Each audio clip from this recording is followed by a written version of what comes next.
pastor já falou, eu sou do interior, tá? Sou peruano e desde já eu peço compreensão pelo sotaque, tá? Vamos nos entender aqui um pouco, amém? Hoje é o nosso tema, o terceiro nível, ponto do pré-encontro, né? Somos santos e filhos de Deus, amém? E para começar, eu queria estar lendo um texto que está em Romanos 8, 14, a partir do versículo 14. Amém? Romanos 8, a partir do versículo 14. Que eu estive orando antes, quando estava fazendo a mensagem, e não podia começar a mensagem sem falar isso daqui, ou sem que todo mundo sepa isso daqui, né? Amém? Todo mundo achou? Amém. Porque todos os que são guiados pelo Espírito de Deus, esses são filhos de Deus. Porque não recebeste o espírito de escravidão, para outra vez estares sem temor, mas recebestes o espírito da adoção de filhos, pelo qual clamamos, Abba, Pai. O mesmo Espírito testifica com o nosso espírito que somos filhos de Deus. Amém? Então eu queria que curva sua cabeça agora. E eu não vou pedir para você sentir o Espírito de Deus. Eu vou te falar que o Espírito de Deus está aqui. Por mais que você não sinta Ele, Ele está aqui. E é Ele que vai testemunhar no teu coração que você é filho de Deus. Não sou eu, não é a música, é o Espírito Santo que está aqui, neste lugar. Ele que vai te falar no fundo do teu coração que você é filho de Deus. Espírito Santo, eu peço, em nome de Jesus, que derrame, Senhor, entendimento e compreensão a cada um aqui presente, Pai. Para que cada um aqui possa sair, Senhor, dessa porta hoje, afirmando na sua vida que cada um aqui são filhos de Deus, Senhor. Em nome de Jesus, oramos. Amém. Amém. O nosso texto hoje vai ser 1 de João. Tá? Quem está tomando notas, 1 de João, capítulo 3. Versículo 1. E 1 de Pedro, capítulo 1, versículos 15 e 16. Amém? Vamos estar lendo. 1 de João 3, 1 diz assim: Veja quão grande amor nos tem concedido o Pai, que fôssemos chamados filhos de Deus. Por isso, o mundo não nos conhece, porque não o conhece a Ele. E 1 de Pedro, capítulo 1, a partir do versículo 15 diz: Mas, como é santo aquele que nos chamou, sede vós também santos em toda a vossa maneira de viver. Porquanto está escrito: Sede santos, porque eu sou santo. Amém. Faz duas semanas atrás, uma semana atrás, aconteceu que minha esposa gosta de assistir filme, né? Filme romântico. E eu já gosto de assistir mais filmes assim, ciência ficção, uma coisa assim, né? O primeiro filme quando eu saí com ela a primeira vez, eu levei um filme para a gente assistir de baratas assassinas, sabe? Uma coisa assim. Então, imagina, né? Aí ela me ama, né?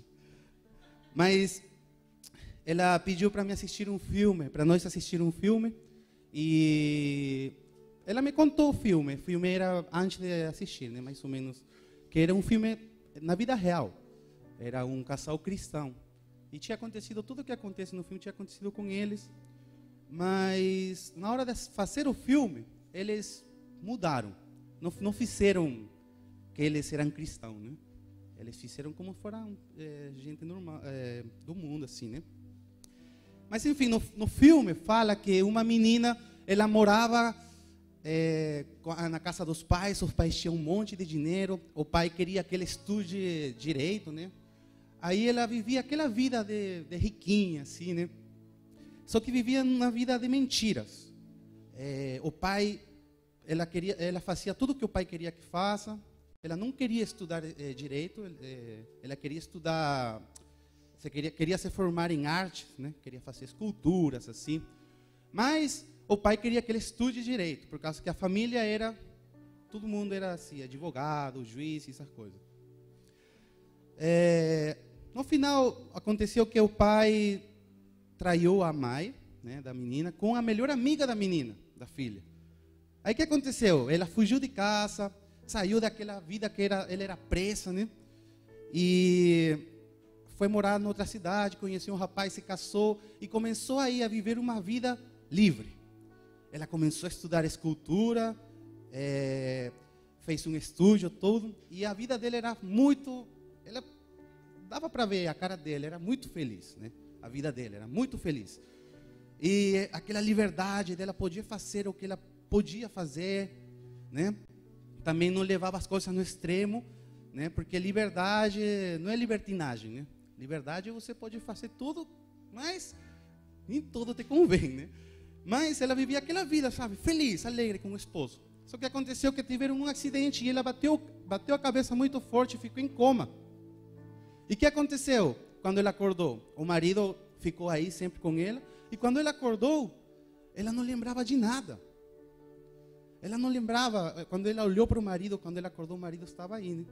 Aí ela falou: doutor, o que aconteceu comigo? Então ela não sabia quem era o esposo. Ela tinha esquecido, acho que era 5 anos, os últimos 5 anos da vida dela. Ela tinha esquecido. E só lembrava a vida passada. E acontece que o marido teve que voltar a conquistar ela. É bonito o filme, é bonito, sim. Mas eu vejo assim, que muitas vezes nós éramos presos. Sabe, eu falo muito comigo esse filme nesse sentido, nessa palavra também, porque nós antes éramos presos no pecado, éramos presos no mundo. O diabo ele fazia conosco o que ele queria fazer e nós obedecia. Ele oferecia as coisas, nos pegava. Mas depois a gente descobriu Jesus, descobriu a Cristo, se acercou a Ele, chegou perto dele, abraçou Ele e começou a viver aquela vida livre. Mas daqui a pouco, não sei o que acontece com alguns de nós, que parece que bate a cabeça, né? E começa a esquecer a sua nova vida. E começa a esquecer quem que Ele é. E começa a lembrar do passado. E essa menina estava com muitos problemas de identidade. E identidade, para uma pessoa, é muito importante descobrir quem que é. Porque identidade que vai te levar, vai te ajudar a atingir o teu propósito na vida. Se você não sabe quem é você, e eu que pergunto agora, você sabe quem é você? Se você não sabe quem é você está vivendo como, sabe, aqueles barcos lá que o vento leva. Você está vivendo assim, mediante as circunstâncias, mediante os problemas que acontecem na vida. Você está vivendo assim, você não tem um objetivo, você não tem um lugar aonde chegar. Por quê? Porque você não conhece a sua identidade, você não sabe quem é você. E, como o tema de hoje fala, você é filho de Deus, você é santo, você é filho de Deus. Quem está tomando nota, em João, Evangelho de João 1, 12, a Bíblia nos afirma que, mas a todos quantos o receberam, deu-lhes o poder de serem filhos de Deus, aos que creem no nome de quem? De Jesus, né? Então, você é filho de Deus, você tem uma identidade. Amém? Amém, igreja? Você tem uma identidade, você não é qualquer um. Você é filho de Deus. Aquele que criou o mundo, aquele que criou as estrelas, que conhece cada uma pelo seu nome. aquele que do nada faz tudo, aquele que criou o mar, criou a terra, criou as florestas, o Todo-Poderoso, que mais? Onipotente, onisciente, maravilhoso. Ele é teu pai. Ele é teu pai. Você é filho dele. Realmente você entende isso? Essa é a pergunta, sabe? Porque muitas vezes a gente grita, canta, eu sou filho de Deus, sim, você é um filho de Deus, mas realmente você entende o que significa isso daí? Que você é filho de Deus?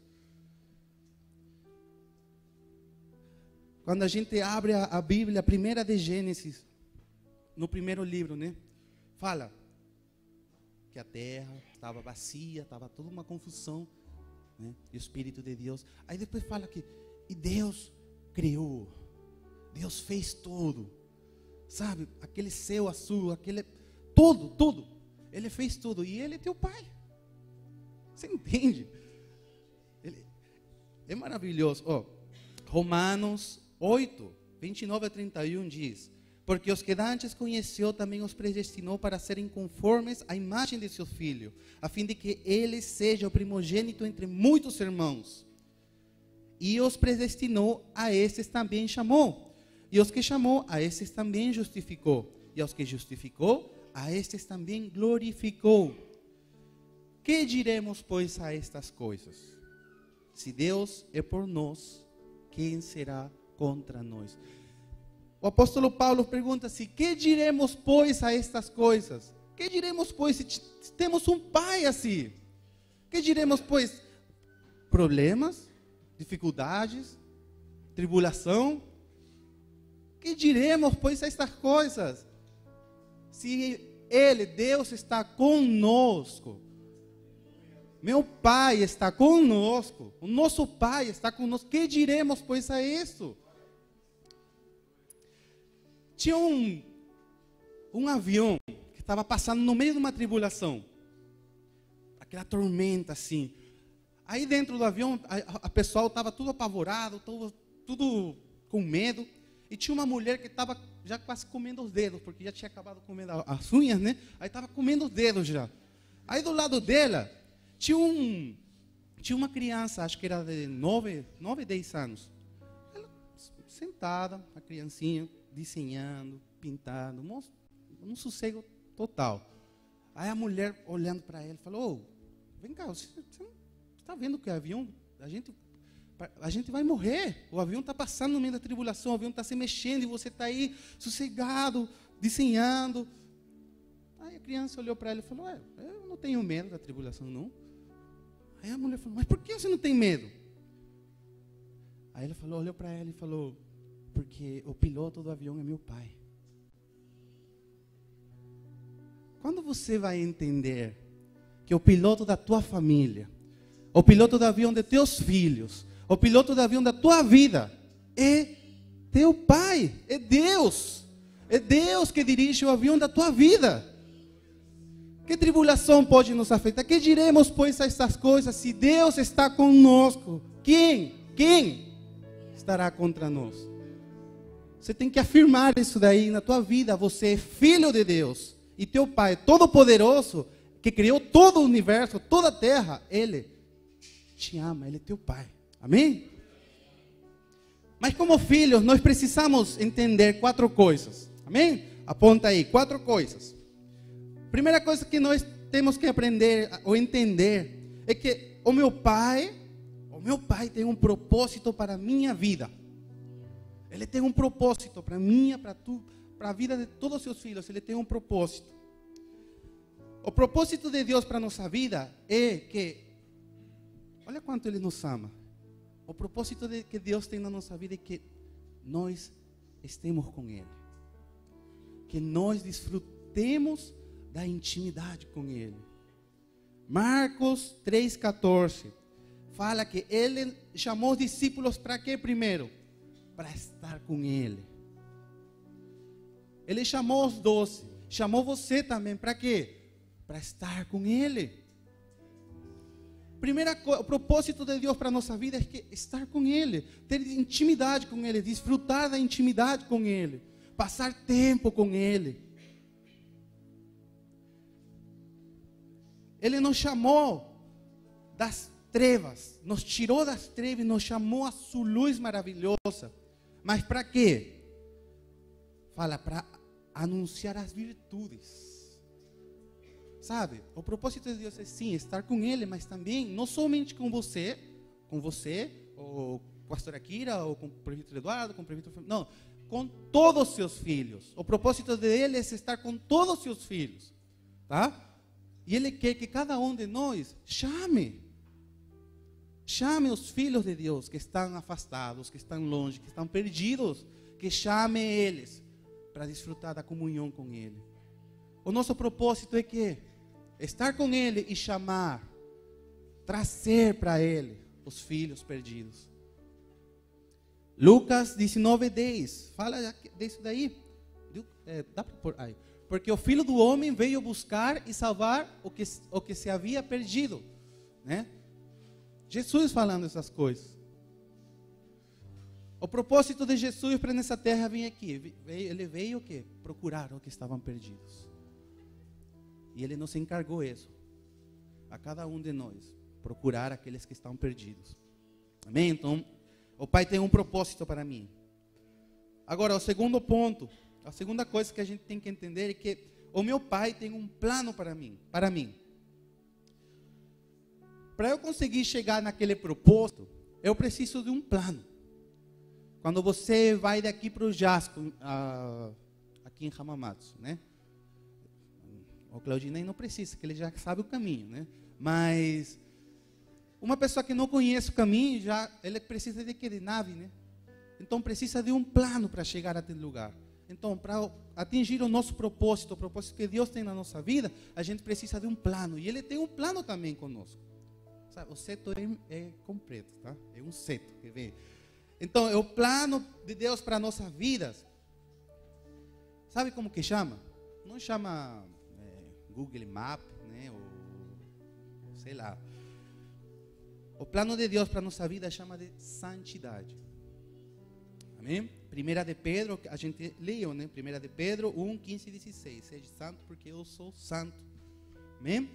O nosso plano, o plano que Deus tem para a nossa vida é que nós sejamos santos. Santo, santidade. O que é santidade? Alguém pode falar? Alguém sabe o que é santidade? Alguém sabe o que significa santo?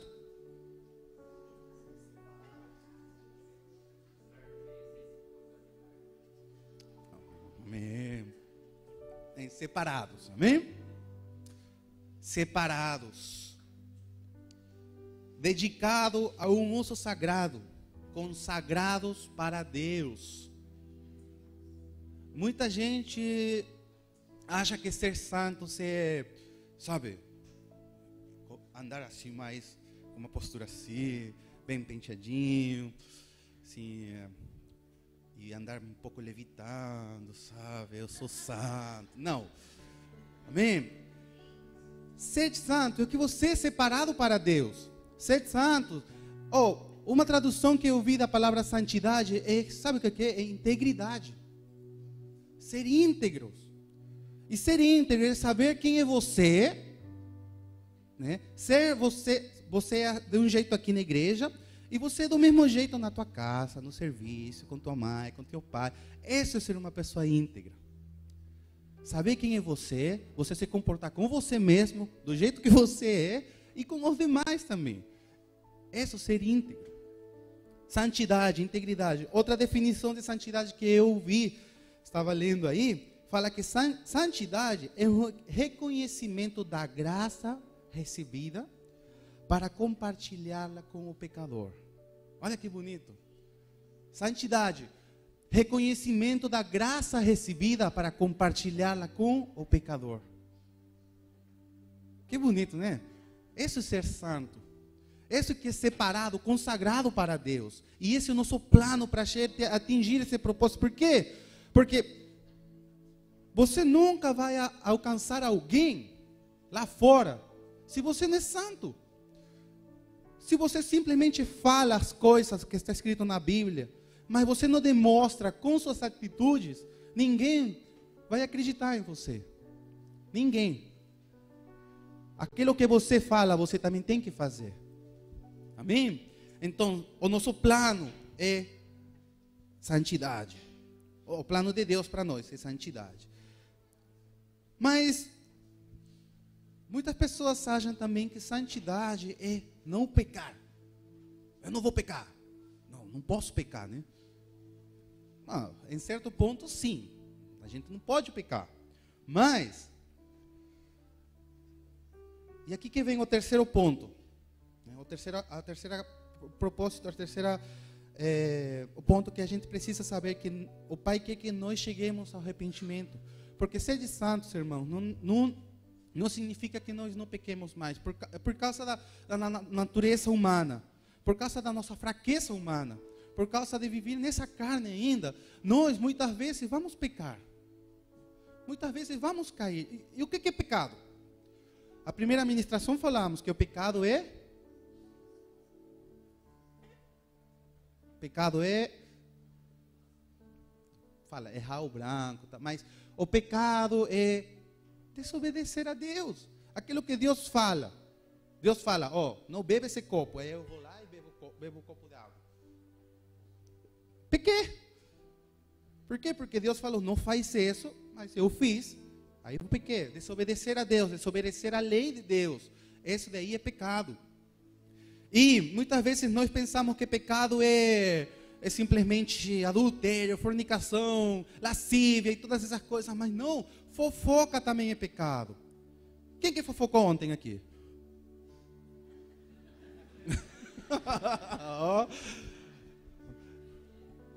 Ira, fofoca, inveja, dissensão, tentar separar, ou falar mal das pessoas, ou tentar separar relacionamentos, também é pecado.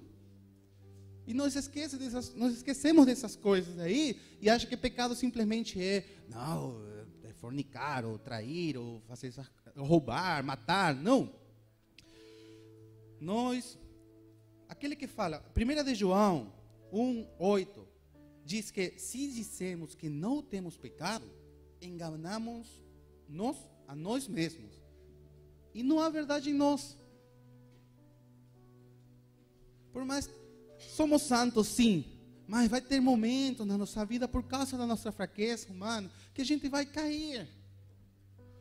Mas eu não conheço ninguém até agora, não conheço nenhum cristão até agora, que antes de pecar, não foi avisado. Se você conhece algum, me avisa, tá? Mas eu não conheço nenhum até agora, que antes de fazer uma coisa, escutou aquela voz no coração, sabe? Ei, não faz isso. Isso está errado. Não faz isso. Mas nós vai lá e faz. E por que a gente faz? Me dê um motivo, uma razão, por que a gente peca? Porque nós gostamos, entende? É uma tentação, o pecado em si é uma tentação. E uma coisa não pode me tentar se eu não gosto. Eu não gosto de nori. Então o diabo não pode vir aqui me oferecer nori. Vitor, come nori. Eu não gosto, não quero, não é tentação para mim. Mas ele sabe que eu gosto de chocolate, sabe? Então o diabo pode falar, quer chocolate? Entende? Ele sempre vai te testar, sempre vai te provar com as coisas que você gosta. É por isso que nós caímos muitas vezes. Mas ninguém é avisado antes. Ninguém não é avisado antes. Antes de fazer qualquer coisa, vem o Espírito Santo falando, ei, cabeçudo, não faz isso. Você vai cair. Não faz isso. Mas nós fazemos, caímos. E o que acontece depois? O Espírito Santo, quando nós caímos aí, estamos aí, pecamos, caímos no chão, e o Espírito Santo vem e fala assim para nós, está vendo? Eu te falei, seu cabeçudo. Eu falei para você não fazer isso. Aí, fica aí então. Ele faz isso? Não. Ele chega e fala, eu te falei, mas vem aqui. Eu te ajudo a levantar. Deus quer que nós cheguemos ao arrependimento, porque sem arrependimento dos nossos pecados, não há perdão. Se você não reconhece que você peca, que você é pecador, não tem perdão para você. Primeiro vem a lei para reconhecer os pecados, depois vem a graça. Depois veio a graça de Deus. E 1 de João 2:1 fala assim: meus filhinhos, estas coisas vos escrevo para que não pequeis. E se alguém pecar, temos que um advogado. Temos um advogado para com o Pai, Jesus Cristo justo. Amém? E 1 de João 1:9 fala: se confessarmos nossos pecados, Ele é fiel e justo para nos perdoar os pecados e nos purificar de toda injustiça. Em 1 de Coríntios, capítulo 15, acho que é, Paulo está falando dos fins dos tempos, quando o Filho de Deus, Jesus, coloque todas as coisas nos pés dele, e ele pisa em cima, e só aí que ele vai também se submeter ao Pai. E o que significa isso daí? Que ele vai se submeter ao Pai? Que ele ainda não se integrou com o Pai. Ele saiu do Pai para vir aqui, mas ele voltou lá, mas ainda não se integrou ao Pai. E você sabe por quê? O pai chega, eu imagino o pai chegando e fala: Jesus, vem, entra aqui, se integra comigo. Aí Jesus fala: não, ainda não. Porque lá embaixo está a Grace, lá embaixo está a Simone, a Sayuri, lá embaixo ainda está o Vitor. E eu conheço cada um deles, eu sei que eles vão cair, eu sei que eles vão pecar. Mas quando eles pequem, eu estou aqui, na tua direita, ainda não estou integrado. Por quê? Porque eu sou advogado deles. Eu vou defender eles. Eu vou ficar na tua frente e vou mostrar as minhas mãos para você e falar: isso daqui é a paga pelo pecado de cada um deles. Perdoa eles. Ele é nosso advogado. Nosso advogado. Então Deus quer que nós cheguemos ao arrependimento. Não tem essas coisas se não tem arrependimento. Se você não reconhece os seus pecados, as coisas que você comete. E arrependimento é reconhecer, clamar a Deus por perdão, pedir perdão e se afastar daquilo. Porque se você não tenta se afastar daquilo aí, é simplesmente um remorso, uma coisa emocional. Você sentiu no momento só uma coisa assim agradável ou tristeza talvez e pediu perdão. Mas se você não se afasta, você não se arrependeu daquilo aí. Não, o Pai quer que nós cheguemos ao arrependimento. E Ele nos abraça com aquele amor maravilhoso, com aquela graça de Deus. 2 de Coríntios 5, 14 e 17, vamos ler aqui. Fala assim: porque o amor de Cristo nos constrange, julgando-nos assim, que se um morreu por todos, logo todos morrerão. E Ele morreu por todos, para que os que vivem não vivam mais para si, mas para aquele que por eles morreu e ressuscitou. Assim que de aqui por diante a ninguém conhecemos segundo a carne. E ainda também tenhamos conhecido Cristo segundo a carne, contudo agora já não o conhecemos deste modo. Assim que, se alguém está em Cristo, nova criatura é. As coisas velhas já passaram, eis que tudo se fez novo. Amém? Arrependimento, aquilo já passou, receba o perdão de Deus, e esse aqui todo se faz novo. Amém? E o quarto e último ponto que nós precisamos reconhecer e saber, e eu acho que é o mais importante. Os três primeiros foram importantes sim, mas sem esse aqui, nada vai ter sentido.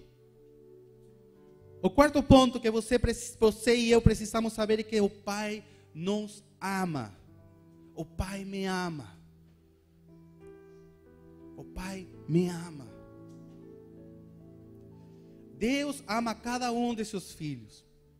A cada um, Ele não tem preferidos.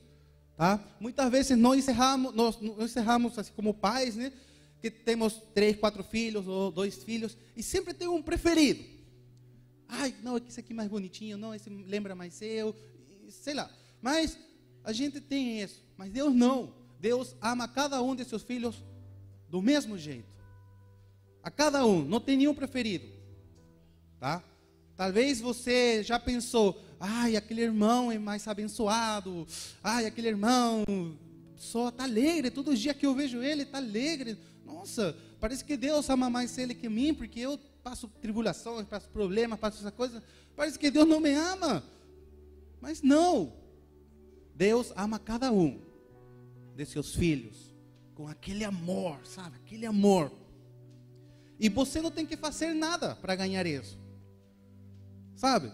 Muitas vezes nós pensamos que a gente tem que fazer coisas para Deus, tem que fazer. Não, não. Ele te ama porque Ele decidiu te amar. O amor dele é incondicional. Um amor incondicional é um amor que não precisa nada a troca. Você não precisa dar uma coisa para ele te amar. Ele te amou desde o primeiro dia. Ele te conheceu, diz a Bíblia, que Ele te criou desde antes da fundação do mundo. Ele pensou em você desde antes de tudo. De antes de você estar no ventre da tua mãe, Ele já te conhecia. E Ele já te amava. O amor de Deus. E esse amor de Deus é mostrado com muito mais força. Esse amor de Deus é mostrado com muita intensidade na cruz. Foi na cruz que Deus mostrou o seu amor por nós, entregando o seu Filho, o seu único Filho, para nos salvar do pecado, para nos salvar da morte eterna. A cada um de nós, Ele levou seu Filho para a cruz. E o Filho também se ofereceu para ir para a cruz. Por quê? Porque Ele nos ama também. 1 de João 4,9 fala isso. Tá? Foi na cruz que o Filho de Deus, Jesus, o unigênito, saiu do Pai. Ele foi entregue. Ele veio aqui em carne. Ele se despojou de toda a sua glória para vir aqui se expor a baba da gente, sabe? Porque cuspiram na cara dele. Se expor a golpes. Se expor a um monte de coisas. E ele não abriu a boca para nada. Arrancaram a pele dele. E pregaram ele numa cruz. E ele derramou toda a sua sangue. Toda a sua sangue ele derramou para quê? Para te lavar. Para te perdoar. Para te comprar. Para te redimir. O que é redimir? É comprar. Alguém que não pode pagar o preço que deve. Nós nunca íamos conseguir pagar aquilo que a gente está devendo ou devia. Mas Jesus na cruz, com a sua sangue, Ele pagou tudo. E esse é o amor do Pai que tem para conosco. E assim Ele nos livrou da morte eterna. Eu não entendia. Primeira de João 4,16. Primeiro eu quero falar isso daí. 1 de João 4,16 fala: e nós conhecemos e cremos no amor de Deus, que Deus nos tem. Deus é amor, e quem está em amor está em Deus, e Deus nele.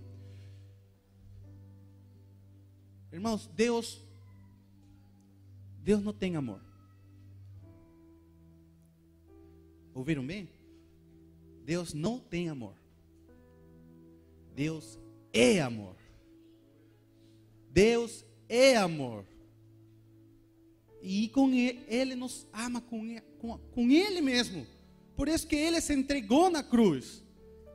Por isso que Ele enviou o seu Filho. Eu não entendia esse sacrifício. Não entendia talvez o coração do Pai. Até que um dia, o meu filho, o mais novo, Juan, quando ele tinha, desde que ele nasceu, ele sempre teve problemas nos pulmões, como fala, bronquite, né? Bronquite. E ele sempre, a gente passava muitas noites, sabe, acordado porque ele não conseguia dormir. E um dia, a gente foi dormir e colocava ele do lado assim da cama num futão e a gente colocou ele para dormir. E a Júlia do lado. E a gente começou a dormir. E na madrugada, irmãos, a gente escutou um grito. Aí eu senti que a minha esposa, a Tayane, ela pulou da cama e começou a gritar. Aí eu levantei e fui ver. Sabe, eu vi meu filho, sabe, ele tinha 1 ano e 8 meses, quase 2 anos. Eu vi meu filho tendo um ataque. Eu vi meu filho convulsionando. Eu vi meu filho com o olho branco, tremendo, com a baba para fora. Sabe, e eu pulei. Aquela impressão de ver meu filho assim, eu fiquei gelado. A única coisa que eu fiz, meu Deus, não deixa que aconteça nada com ele. Deus, por que foi? Aí eu vi ele tremendo. Você sabe o que é ver teu filho pequeno?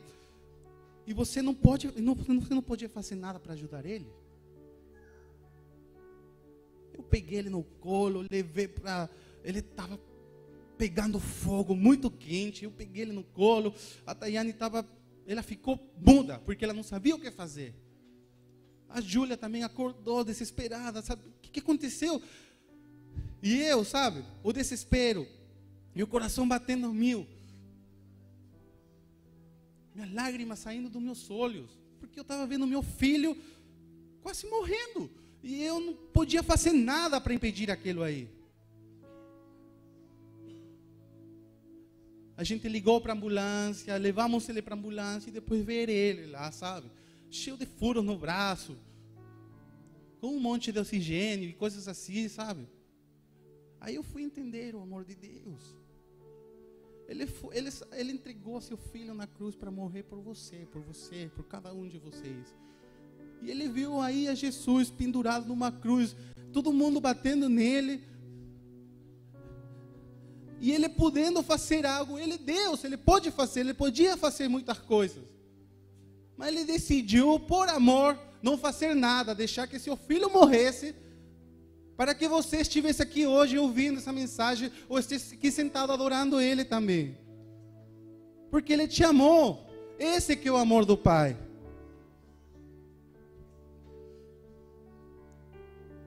Esse que é o amor que o Pai nos tem.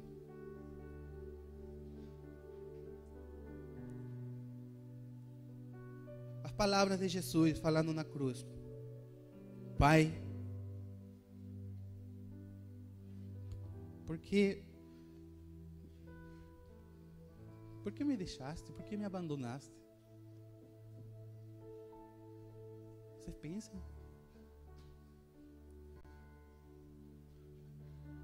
Cada um de nós somos filhos de Deus. Ele nos amou e entregou seu filho. É o maior reconhecimento de amor, na cruz. Se você não entende a cruz, você não sabe o amor que Deus tem para você. E também não vai conseguir fazer nenhuma das coisas, dos 3 pontos que a gente conversou no começo. Se você não sabe que é o amor, que o Pai te ama.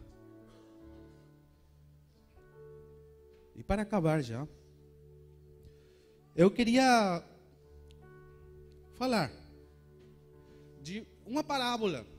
Todo mundo conhece a parábola do filho pródigo, né? Todo mundo conhece do filho pródigo, que ele pegou, ele fez estragos, aí ele foi embora, pediu suas contas, pediu a sua herança, aí foi embora e gastou, ele fez tudo. Só que no meio do pecado, no meio dos porcos, da imundícia, ele nunca esqueceu que tinha um pai. Nunca esqueceu, porque quando ele voltou em si, ele falou assim, voltou em si, hein? Quando ele lembrou que ele era filho, ele falou, quantos trabalhadores tem na casa de quem? Do meu pai. Quantos trabalhadores tem na casa do meu pai? E ele se levantou e voltou.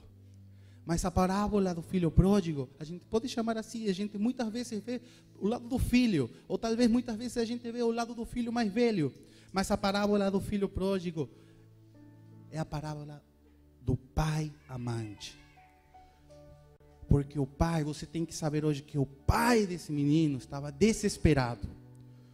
Ele estava desesperado para o filho voltar. Ele estava desesperado, ele estava quase perdendo a cabeça para que o filho volte para casa. Ele acordava todos os dias de manhã e olhava para o horizonte para ver se o filho estava vindo. Todos os dias ele se levantava e falava: filho, volta, volta para o seu pai, volta para a tua casa. A parábola do filho pródigo, a gente pode ver desse lado sim, mas eu peço para você hoje ver a parte do pai. Aunque não fala muito do pai, mas você pode imaginar o que ele passou. Pode imaginar o amor que ele tinha pelo filho. Tanto é assim esse amor que quando o filho, ele pensou: eu vou voltar para a casa do meu pai e vou falar para ele: pai, me faz um escravo seu. Tá? Eu não mereço me chamar mais seu filho. Eu vou trabalhar para você, mas me aceita, por favor. Mas o pai, quando ele viu o filho lá longe, ele nem esperou. Ele saiu correndo em busca do filho. E o pai com aquelas roupas limpas. E o filho estava criando porcos, sujo, fedendo. Vocês acham que o pai se interessa por isso? Vocês acham que se o pai, ele liga para seu cheiro, ele não estava cheirando boticário, sei lá, não. Ele estava cheirando porco, sujo, estava fedendo, pecado. Mas o pai foi lá, ele não se importou e se jogou no braço do filho e abraçou ele. E o filho olhou para ele e falou: pai. E o pai tampa a boca do filho e fala: filho, sabe, que bom que você voltou para casa. Eu estava te esperando, porque eu te amo. Eu peço para você se levantar, amém?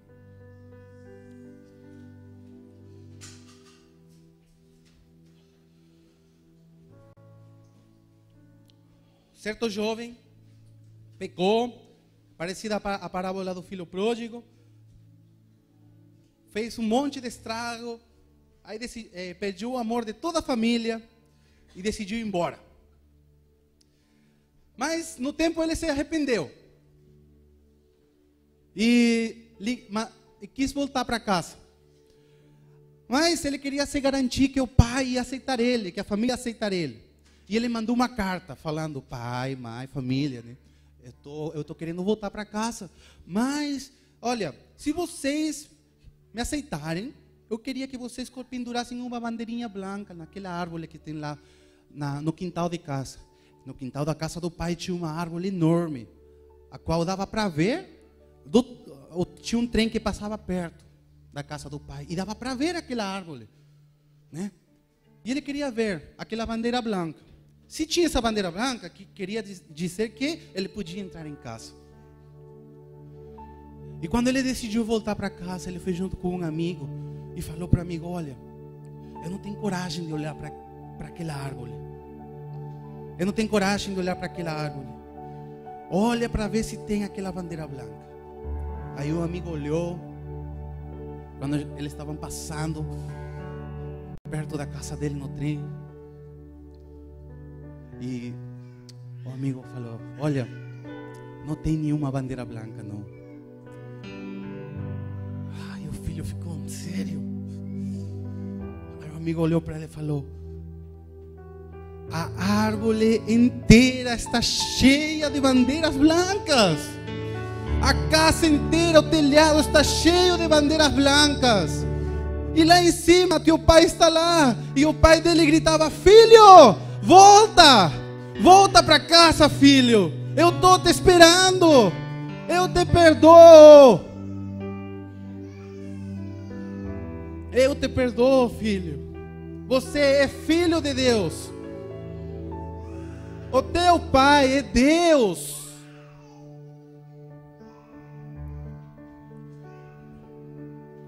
Eu queria chamar as pessoas, especialmente os encontristas, aqui na frente.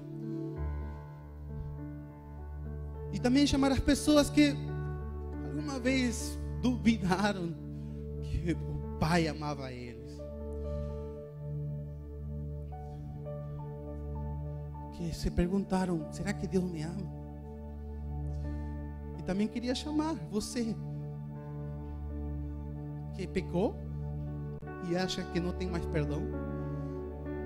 O pai está falando aqui, vem aqui, eu vou te perdoar, eu te abraço. Tem alguém? Tem alguém que quer vir aqui? Se jogar nos braços do pai. Assim como João fala, ide correndo ao trono da graça.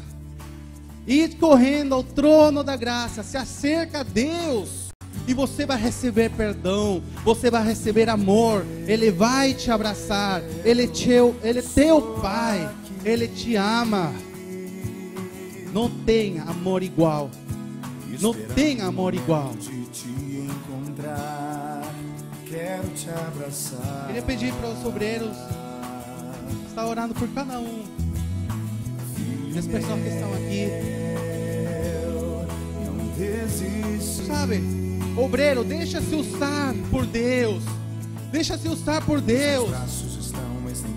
Ministra na vida daquela pessoa, sabe, que está passando por esse problema. Ministra na vida. Se deixa usar por Deus, que fala do amor do Pai.